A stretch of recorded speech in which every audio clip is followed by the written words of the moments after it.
प्रियतमा में तुमको परब्रह्म नारायण के दर्शन होने लगेंगे। लेकिन शर्त है तुम प्रेम करो, वासना से ऊपर उठना। बहुत से महामूर्ख प्रेम को वासना ही समझते हैं, क्योंकि उन्होंने प्रेम का अनुभव नहीं किया। तो मैं प्रेम की बात कर रहा हूं, वासना की, प्रेम का। लेकिन संसार में बहुत से लोगों को आप देखोगे उनके जीवन में प्रेम का आविर्भाव ही नहीं होता, वो केवल वासना की ही दलदल में पड़े रहते हैं। तभी तुलसीदास जी ने लिखा है, नारी भी बस सब, नारी भी बस सब,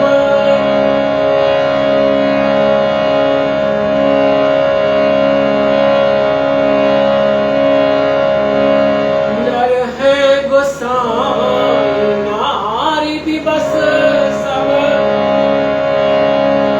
नर है गोसाई, नाचहि नट मरकट की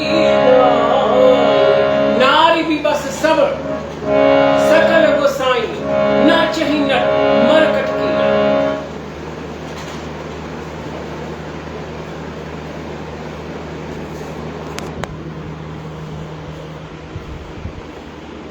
तो गोस्वामी जी ने लिखा कि नारी भी बस सब, सकल गोसाई, नाचहि नट मरकट की नाई। बहुत से हमारे मार्क्सवादी बंध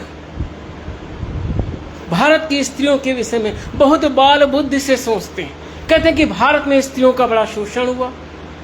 अरे उनको इस विषय की गहराई में सूक्ष्मता से जाना चाहिए। भारत में स्त्रियों का अथाह सम्मान हुआ। हमारे सनातन धर्म में स्त्री को देवी माना गया है। हमारे सनातन धर्म में स्त्री को अथाह सम्मान, अथाह श्रद्धा दी गई है। हमारा सनातन धर्म ही ऐसा है जिसने परब्रह्म को माँ के रूप में यदि देखा है तो पिता के रूप में भी देखा है, पिता के रूप में देखा है तो माँ के रूप में भी देखा है। सर्वमंगल मांगल्ये शिवे सर्वार्थ साधके, शरणे त्र्यंबके गौरी नारायणी नमोस्ते। शरणागत दीनार्थ परित्राण प्राणे, सर्वस्यार्ति हरि देवी नारायणी नमोस्ते। जय जय गिरिवर राज किशोरी, जय महेश मुख चंद चकोरी, जय गज बदन खडानन माता, जगत जनन दामिनी दुति गाता। नहीं तव आदि मध्य अवसाना, अमित प्रभाव वेद नहीं जाना। भव भव विभव पराभव कारिण, विश्व विमोहन स्वस विहारी। तो हमारा ही सनातन धर्म एकमात्र इस ब्रह्मांड में ऐसा है कि हमारे यहाँ पर ब्रह्म को माँ के रूप में, नारी के रूप में भी देखा गया है। तो एक तो नारी को सम्मान सर्वाधिक सनातन धर्म में मिला। दूसरी बात क्या है, भारत में आपको स्थूल दृष्टि से यह आभासित होगा कि पुरुषों ने स्त्रियों पर शासन किया है। नहीं, फिर आपका अध्ययन घोर अपूर्ण है। आप बड़ा सूक्ष्मता से, गहराई से, धैर्य से अध्ययन करें तो बहुत सी जगह स्त्रियों ने पुरुषों पर शासन किया, लेकिन स्त्रियों का जो शासन होता है वो बहुत ही सौम्य, बहुत ही प्रेमपूर्ण और बहुत ही श्रद्धापूर्ण होता है। इसलिए मैं यहाँ की स्त्रियों को, देवियों को साधुवाद देता हूँ कि उन्होंने शासन तो किया लेकिन सौम्यता से शासन किया, श्रद्धा से शासन किया, प्यार से, दुलार से शासन किया। वो पुरुषों को अध्ययन करती रहती हैं जब उनका विवाह होता है और उसका इतना मनोवैज्ञानिक अध्ययन कर लेती हैं कि उसकी बुद्धि के, उसके मन के केंद्र पर उनका शासन चलता है। तो यहाँ की स्त्रियां बहुत ही प्रखर और बहुत प्रज्ञावान होती हैं। बहुत सी स्त्रियां पुरुषों की एक एक गतिविधि का, एक एक प्रवृत्ति का अध्ययन करती हैं और वो सूक्ष्मता से शासन करती हैं। यद्यपि जो सती साध्वी स्त्रियां होती हैं वो कभी शासन नहीं करती हैं और जो सत्यवान पुरुष होते हैं वो भी कभी शासन नहीं करते हैं। पर बात कहने का एक अभिप्राय है, एक विषय है। तो तुलसीदास जी ने क्या लिखा कि नारी विभस सब, सकल गोसाई, नाचहि नट मरकट की नाई।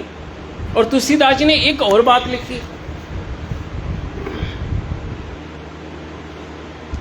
ससुरार प्यारी लगी जबते, रिपु बंधु कुटुंब भये ताबते।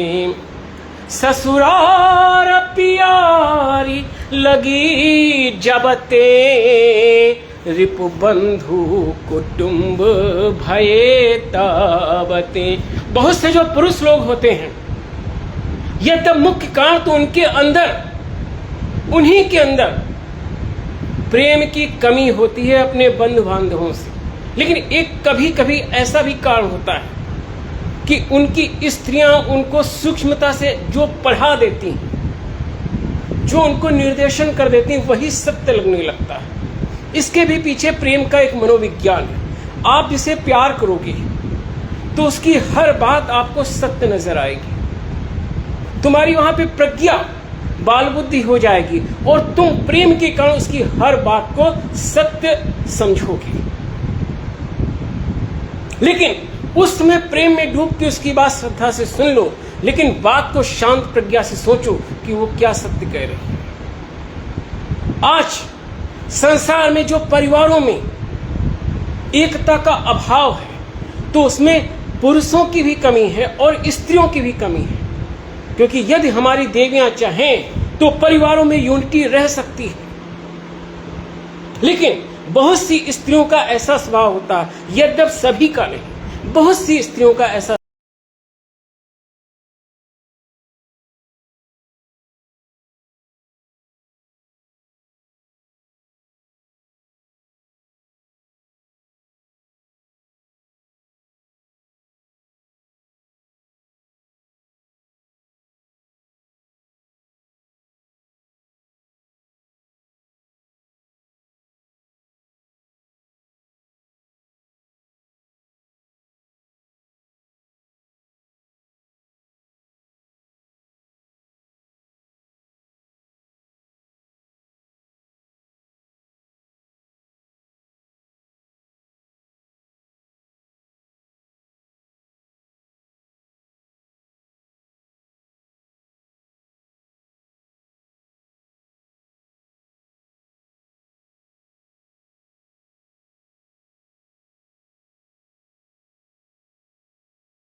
के पास एक व्यक्ति गया और उसने कहा कि मुझे दीक्षा दीजिए। तो उन्होंने कहा कि तुमने कभी प्यार किया है?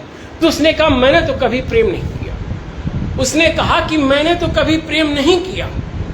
तो रामानुजाचार्य ने कहा कि तुम भगवान को नहीं पा पाओगे। जिसके जीवन में प्रेम का आविर्भाव नहीं हुआ वो परमात्मा तक नहीं पहुंच पाएगा।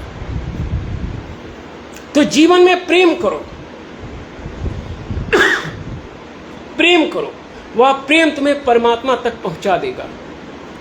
राम ही केवल प्रेम पियारा, जान ले हु सो जान निहारा। मन मना भव मद भक्तु, मेरे मन वाला हो। सर्वधर्मान परित्यज्य मामेकं शरणं व्रज, अहम त्वां सर्वपापेभ्यो मोक्षयिष्यामि मा शुचः। तेरी मंद मंद मुस्कनियाँ पे बलिहार सांवरे, बलिहार सांवरे। तेरे बाल बड़े घुंघराले लगते हैं जो बादल कारे कारे। तेरे बाल बड़े घुंघराले बादल जो कारे कारे। तेरे पाँव की पैंजनियाँ पे बलिहार सांवरे, बलिहार सांवरे। श्याम सुंदर को अपना पुत्र बना लो, वो शाश्वत तुम्हारा साथ देगा। तुम्हारी चिता के जलने के पश्चात भी वो तुम्हारा साथ देगा। इस धरती पर जो तुम्हारा पुत्र होगा वो चिता तक साथ देगा, लेकिन श्याम सुंदर सांवरा तुम्हारा पुत्र चिता के बाद भी साथ देगा, जन्मों जन्मों तक साथ देगा। और उससे प्रार्थना करो, नाथ योनि सहस्त्रेषु येषु येषु व्रजाम्यहम्, तेषु तेषु अच्युता भक्ति अच्युत अस्तु सदा त्वयि। मैंने तो एक गीत लिखा था, यह तब उस गीत में मैंने चिता का अप्रत्यक्ष रूप से वर्णन किया था।